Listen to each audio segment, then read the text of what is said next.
À la CGC Academy 2019, la question de la fiscalité est au cœur des débats. Comment associer le secteur privé à une amélioration continue du système fiscal? Des propositions ont été faites par les panélistes. On prépare à cette rencontre des anciens directeurs généraux de l'administration fiscale, des chefs d'entreprise ainsi que le ministre du budget du portefeuille de l'État, Moussa Sanogo. Ils militent tous en faveur d'une fiscalité moins pesante pour les entreprises, comme nous le rapporte Chef Koné.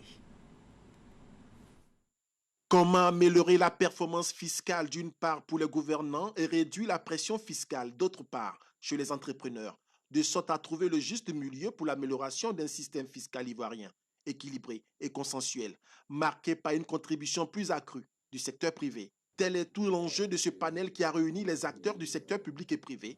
Pour les pouvoirs publics, l'équilibre fiscal peut être une réalité en Côte d'Ivoire à une seule condition. Si la fraude n'est pas combattue et qu'elle continue d'éroder le rendement fiscal, et il est bien entendu que les réformes tendant à alléger le poids de l'impôt vous font demeurer vaines. En Côte d'Ivoire, les recettes fiscales représentent environ 60% des ressources nationales. Malgré un taux de fiscalité sur les entreprises de moins de 17% du PIB, jugé anormalement bas par les autorités publiques, les entreprises se plaignent d'une pression fiscale. La fiscalité, c'est très handicapant, surtout que dans les pays africains, les startups ne sont pas encore réellement prises en compte dans les différents textes pour rendre la tâche un peu plus facile dans leur développement. À toutes ces préoccupations, le ministre Moussa Sanogo a donné quelques explications.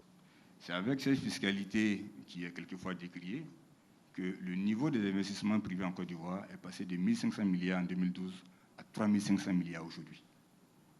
Donc oui, c'est certainement pas les meilleures règles fiscales, mais quand même pour le moment, ça nous permet de progresser.